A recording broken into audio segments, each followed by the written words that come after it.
Lazim orang sebut dengan tawil apa dengan panjang tangan itu apa lazim? Suka besar kepala. Bukan ya? Apa lagi? Keras kepala. Apakah kulit tulangnya berapa dua? Batong. Apa lagi? Ringan tangan. Jepuran Sunda lulus behung. Kan gitu. Tapi kalau disuruh gampang gitu. Ringan tangan. Apa lagi? Dalam bahasa kita aja dulu. Apa lagi? Dengar tahun. Apa lagi dalam bahasa kita? Lebar bentang itu. Apa? Lebar bentang. Yang suka tidur jadi tidur ini. Iya, lebar bentang.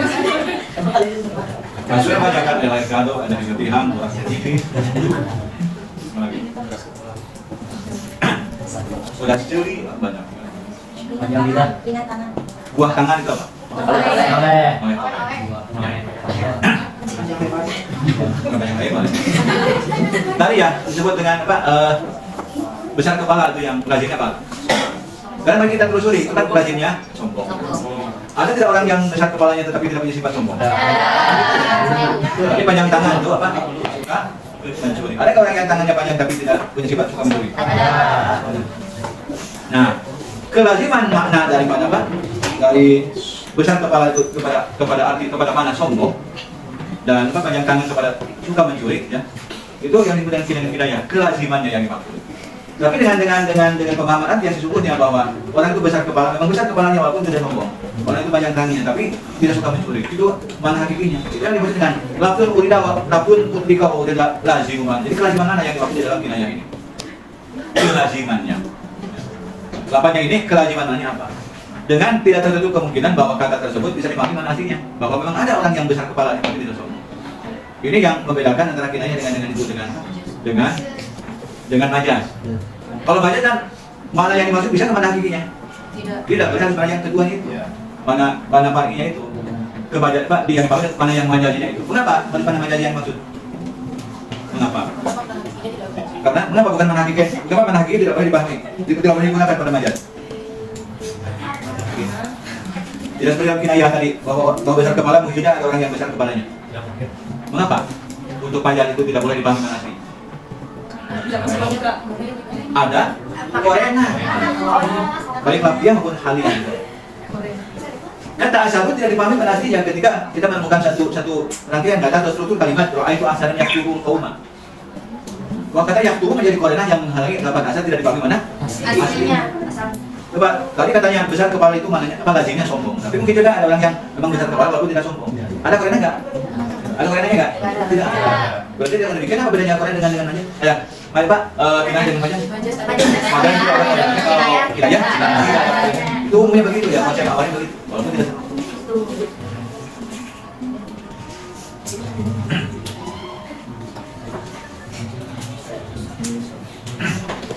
Kemudian yang untuk kinayah ini yang dimaksud dengan makni anu atau yang mana apa kelaziman mana yang dimaksud itu ada beberapa macam.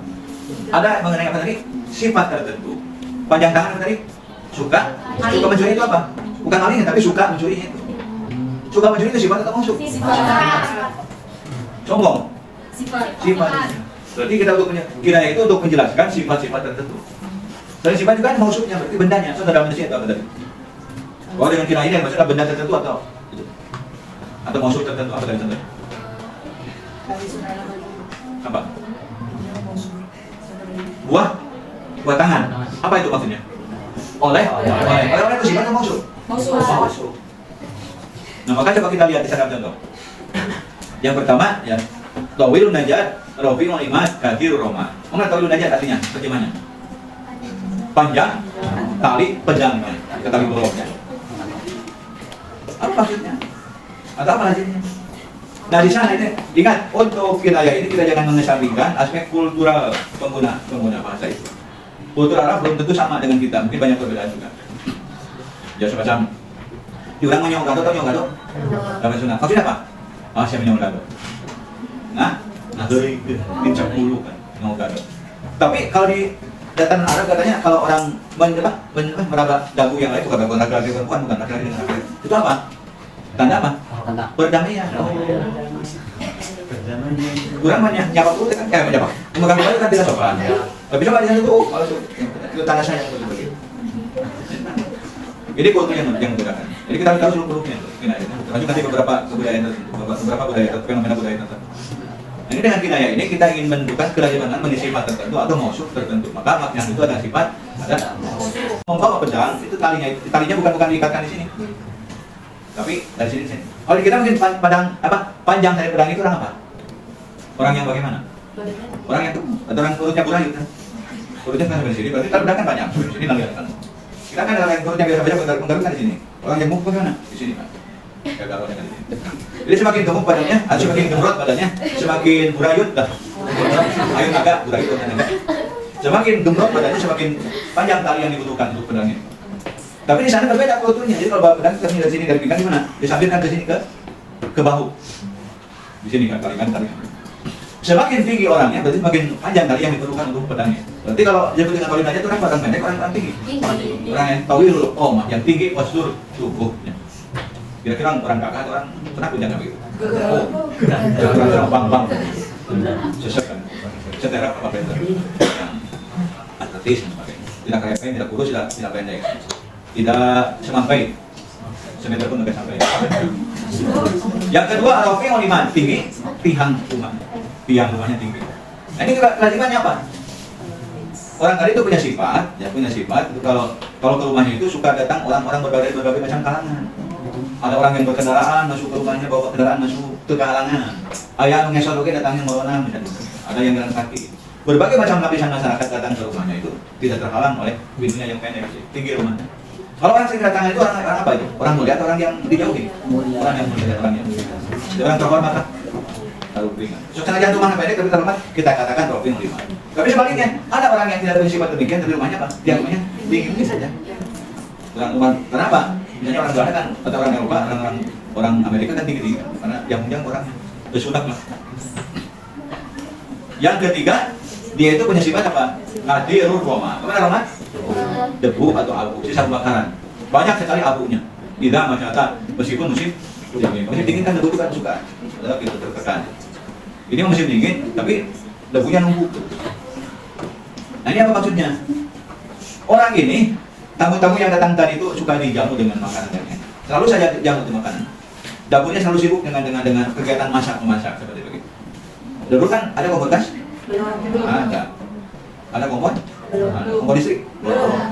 Yang namanya memasak itu untuk apa? Yang memasak pasti kan membakar kayu bakar gitu.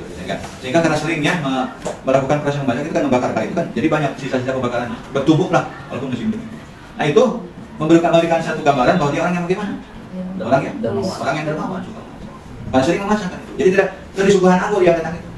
Maksudnya apa sih anggur? Teranggur. Ya, pasti disertai dengan makanan yang dihidangkan dengan sering masak itu saja banyak. Sehingga debunya bertumpuk. Jadi dia tadi orang yang gagah tinggi badannya, kemudian rumahnya tinggi, orang yang dikenal yang terkenal itu banyak sekali penduduknya, dan yang ketiga dia orang yang sangat-sangat dermawan. Itu sifat-sifat tertentu. Berikutnya ada kata-kata yang ditujukan kepada Jami'ah Darul Ulum di Mesir. Perguruan tinggi ini terkenal dengan apa ya?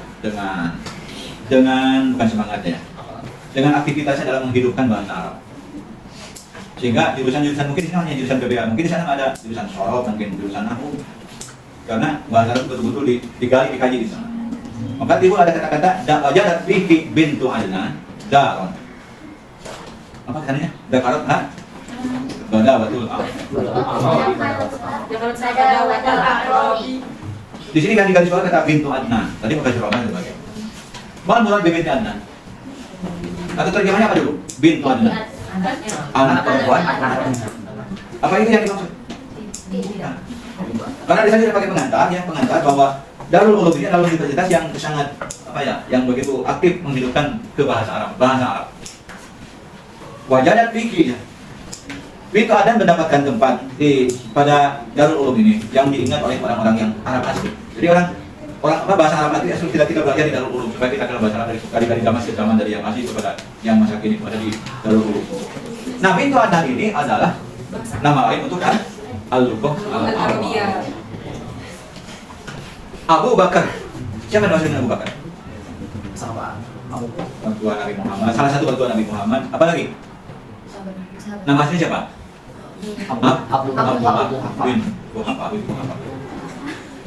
Nah, di sini kok kenapa dipanggil dengan Abu Bakar? Ya, karena dia punya anak perawan, bukan anak bakar. Bukan, kita roti bakar cerita. Bukan ini bukan saudaranya roti bakar. Bukan apa, Sopi nggak bakar juga bukan. Nasi bakar juga bukan.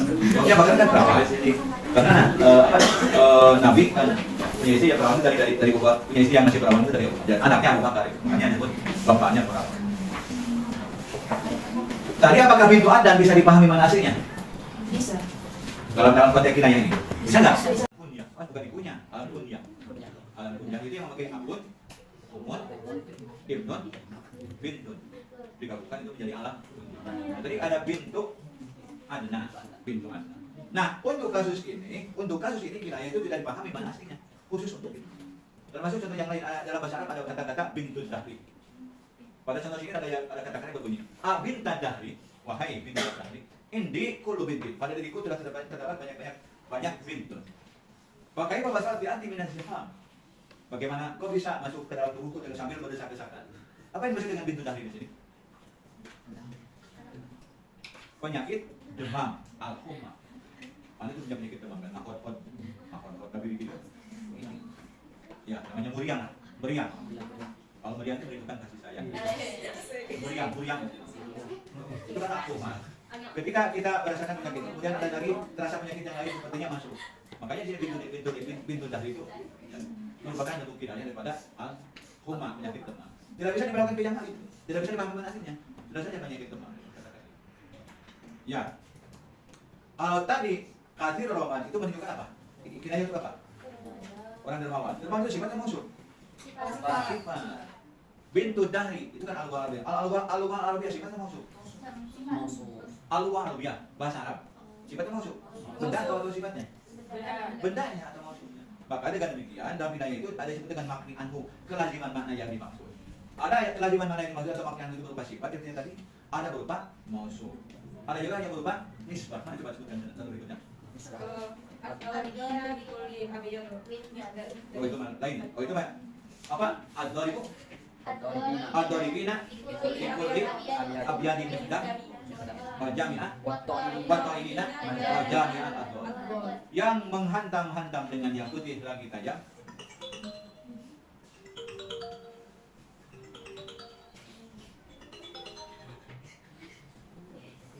Yang menghantam-hantam dengan yang putih lagi tajam, dan yang menusuk-nusuk dengan dan yang menusuk tempat berkumpulnya dendam. Apa itu yang demikian itu? Pertama, yang disebut dengan apa? Ada kata-kata majami'ul adgon. Tempat berkumpulnya dendam itu mana? Al-qalbu. Nah, kalau tadi bintu Adnan dengan al-qalbu itu sifat atau mausuf? Sifat. Al-qalbu dengan hati dengan mausuf. Itulah yang disebut dengan kinayah mausuf. Contoh berikutnya. Al-majdu baina saubaini. Baina saubaika wa kamu bil baina. Keagungan itu berada di antara pakaian, dua pakaianmu, dan kemuliaan itu memenuhi kedua burda itu apa? Apa burda itu? Ya burda itu pakaian dari pakaian. Nah kira-kira kalau orang digambarkan seperti begitu, itu orang yang bagaimana? Orang yang jelek atau orang yang mulia? Nah, mengapa disebut mulia? Karena sifat-sifat kemuliaan itu dinisbatkan kepada orang tertentu. Kemuliaan memenuhi pakaian. Nah dengan cara menisbatkan seperti begitu, berarti kinayah juga bisa dilakukan dengan cara menisbatkan sifat-sifat tertentu, baik yang baik maupun yang buruk. Berarti yang baik berarti orang baik. Kalau sifat buruk berarti orang itu. Itu cara yang ketiga, makna anunya itu adalah dengan cara menisbatkan. Oleh karena dengan menisbatkan, ini kira-kira makna anunya sifat atau mausuf? Sifat.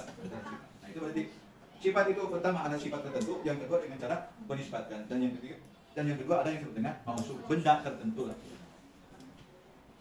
Kalau orang Sunda kan kepada buaya itu tidak biasa menyebut buaya, tapi menyebut apa? Pangan. Bukan, oh itu buaya darat itu. Kenapa buaya darat kita ngomong? Karena lidahnya sudah dikembalikan. Karena kan lidahnya digerakkan di pot-pot ibu.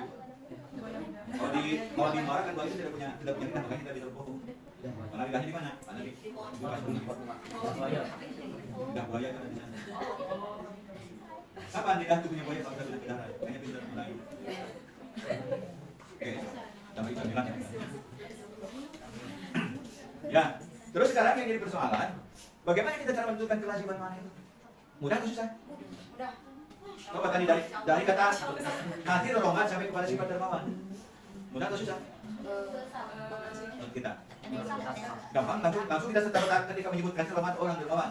Maka itu, tidak kan? Nah, antara lafaz dengan kelaziman mana itu ada justru membutuhkan wasatoh yang banyak atau bahasa kita banyak. Jadi ada apa bukan jarak ya? Perantaraan itu banyak sekali. Harus berargumentasi menyebutkan oh ini karena begini disebutkan makanya inilah sifatnya. Mana contoh? Dalam satu bait syair ada yang berbunyi begini. Orang membanggakan diri. Wa ma fiyya min aibin. Beda annani jabanul qalbi mahzul fasir. Aku tidak memiliki kekurangan. Hanya saja anjingku penakut dan anak unta saya kurus. Karena kalaupun nanti di depan rumah saya ada anjing yang takut, anjing takut tidak akan menggonggong. Itu mencoba-coba. Bahasa panjang namanya. Untuk sampai kepada sifat orang tersebut sering kedatangan tamu atau orangnya baik-baik, sangat welcome kepada tamu-tamu, tapi cukup dengan kata-kata jabanul qalbi. Nah, jabanul qalbi ini menjadi satu tanda atau satu ungkapan untuk menyatakan seorang yang sangat. Kemudian yang kedua kata-kata mahzul fasir. Terjemahnya apa? Anak untanya kurus.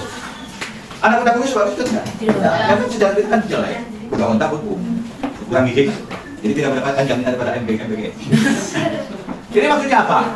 Dari kata-kata mahzul fasir sampai kepada wujud mana kelaziman mana ini apa? Oleh karena orang yang datang ke rumah tersebut selalu dijamu dengan makanan-makanan yang enak.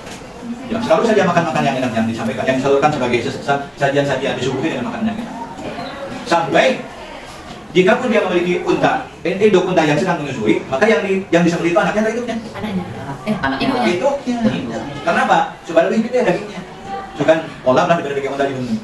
Sampai kak mabok bukan daripada unta. Oleh karena induk untanya disembelih, maka bagaimana anaknya bisa menyusui? Enggak. Karena tidak bisa menyusui, maka akan kurus. Itulah asbabul wujud. Kalaupun alasan ada mengapa? Apa kira-kira makna daripada kelaziman mana daripada mahzul fasir? Bukan sifat yang buruk, tetapi justru sebaliknya sifatnya baik. Jadi orang yang sangat dermawan.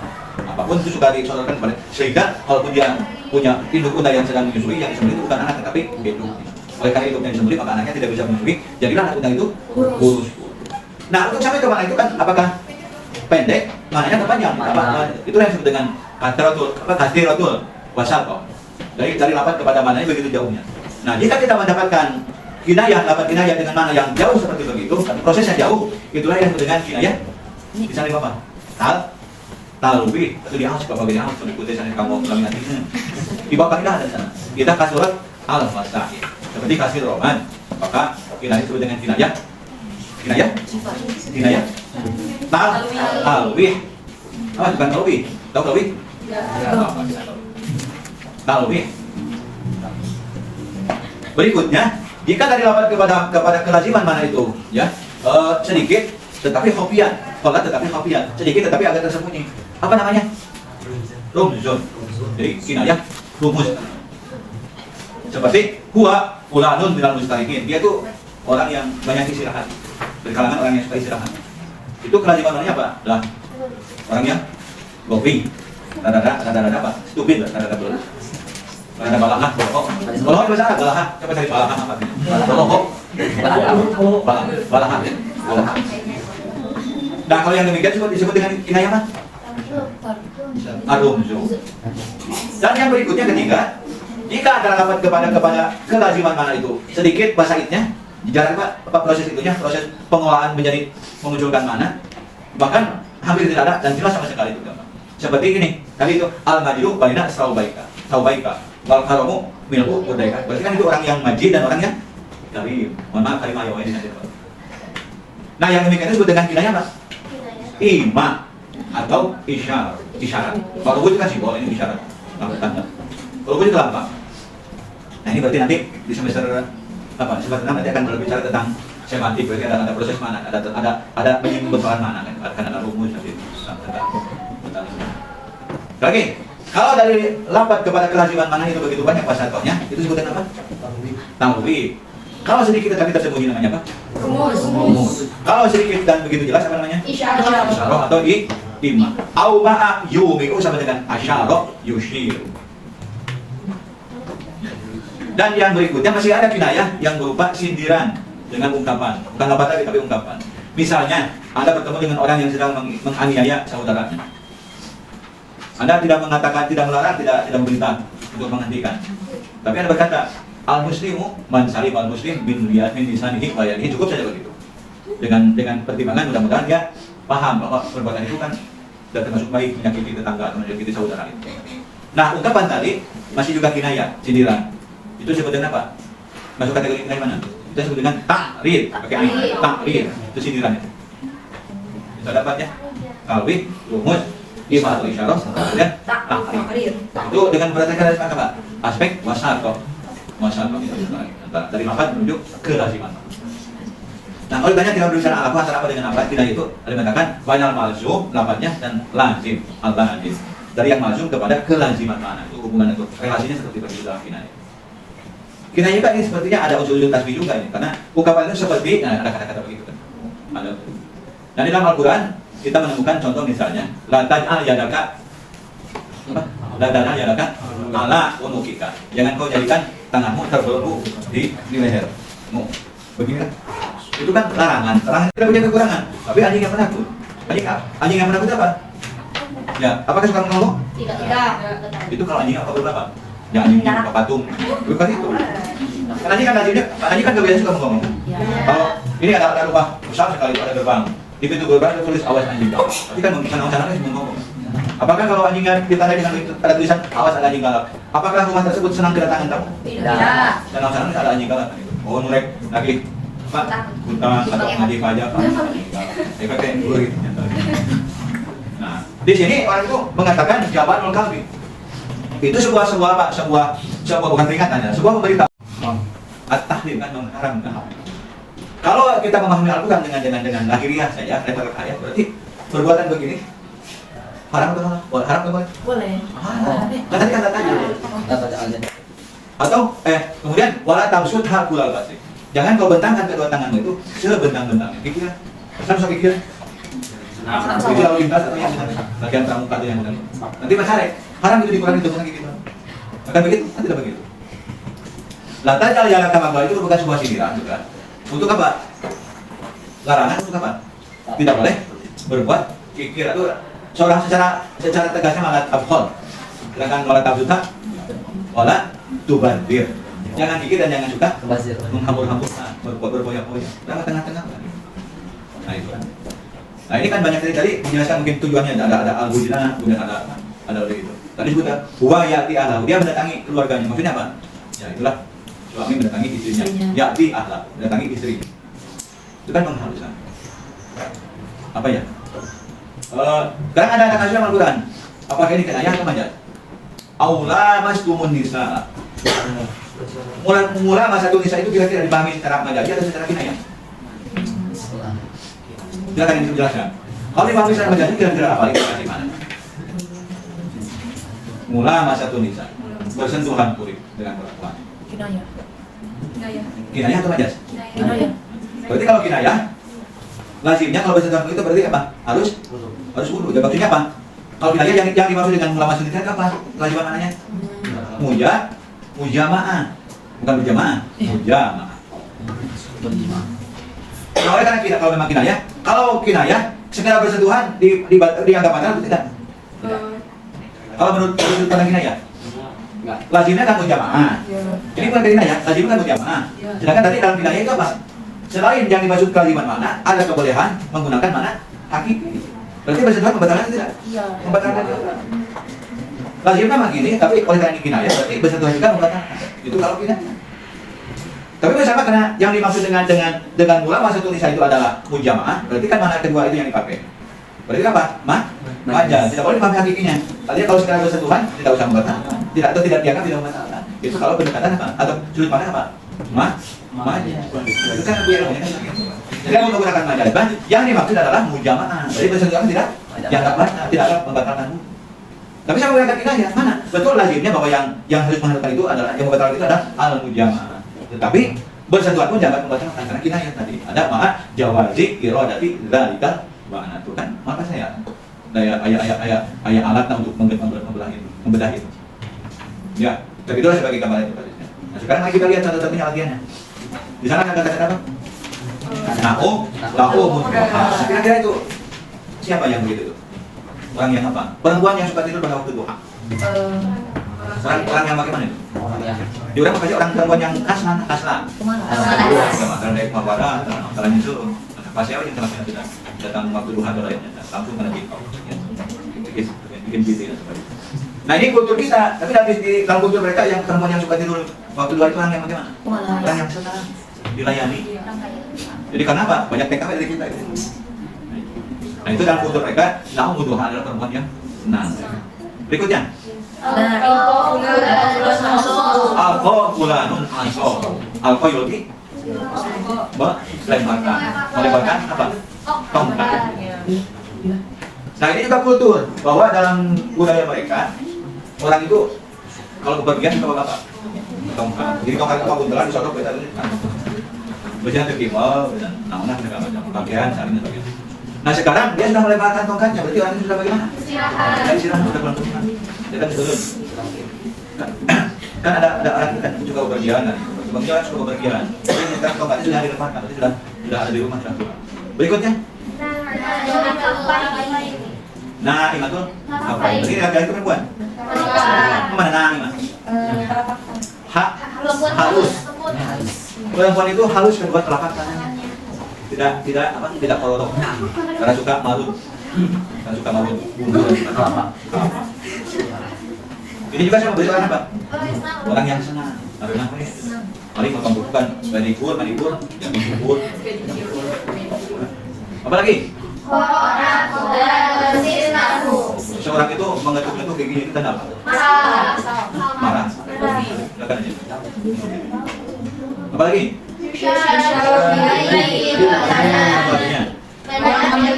Itu ditunjukin dengan ibu jari itu tunjuk. Bahan itu. Tuh. Enggak salah tuh. Ibu jari. Ibu jari kan? Bahan itu. Coba cari di translate. Mana ada temannya juga? Mana kita? Jadi kan ditanyakan suatu saat nanti hari kiamat orang yang rajin berinfak, rajin sedekah, rajin zakat. Tapi nanti di hari kiamat pada saat pengadilan, yaitu seperti orang yang membolak-balikan telapak tangan, yang padahal kosong. Itu orang apa? Orang yang menyesal, bukan yang susah, orang yang menyesal itu. Ternyata saya banyak berinfak itu kenapa? Mungkin karena itu tadi niatnya tidak baik atau malah menyakiti. Makanya Allah kan wala tubtiru shadaqatikum bil manni wal almanu. Al-adalah kan menyakiti. Ngasih tahu tapi dia ngomongin. Sudah mah, bere tapi neke. Siapa dari bere kurang masih tidak mau hidup dari kan? Ya. Berikutnya. Oke,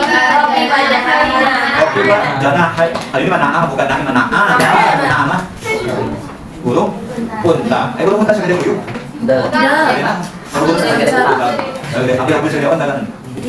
Kalau burung punta lari itu sebenarnya apa? Bahkan hati-hati kan dikejar burung sama lari kan. Nah ini untuk menggambarkan apa? Ada orang yang larinya cepat, seakan-akan dia naik ke di bawah oleh saya burung punta. Oke, ada pemahaman tasbih juga di dalamnya. Kita ya. Apa lagi? Lawat kapai lawat ala yali kapahu malam-malam dalam mengikatkan telapak tangannya kepada kamana-kamana boleh gerobak karena tongkat. Ayo banget kamana-kamana udang sari langsung gerobak karena HP langsung ya dan makan langsung ini kira-kira orang yang apa ini? Kalau sudah setiap malam sudah yang menunjukkan sifat dua asyaihu apa lagi? Yang mana sifat masuk? Asyaihu sifat itu masuk. Syaihu bukan syai. Sifat seperti kagolotan. Lagi ini. Terus mesti lu suku nama gitu. Terus sekarang berikutnya.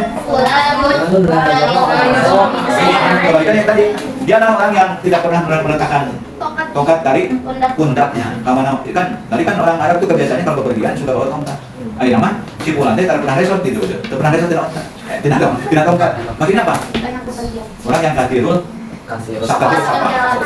Ini bahasa Indonesianya jarum super. Apa jarum super? Jalan di rumah suka. Ali Magadir nama Magadir apa? Magadir. Manusia nggak tahu diri. Ya itu kan. Berikutnya. Nah ini Anda diminta untuk memberikan apakah budak ini sifatnya bagus atau jelek? Silakan dibaca. Wasrong.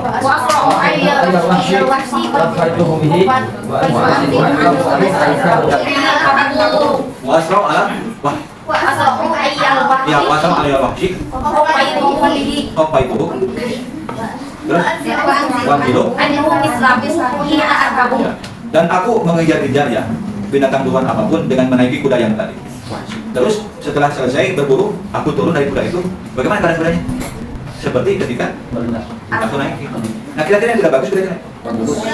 So kalau Anda bagus, apa alasannya itu jelek? Apa alasannya jelek? Alasannya apa? Ini bagus atau jelek? Dengan alasannya? Kudanya kan? Iya. Kalau kudanya bagus alasannya? Iya. Tanya Bibi, apakah ini kuda bagus? Tapi jelasin alasannya. Kalau jelek juga apa alasannya? Dengan bereferensi kepada itu narasi tersebut. Silakan.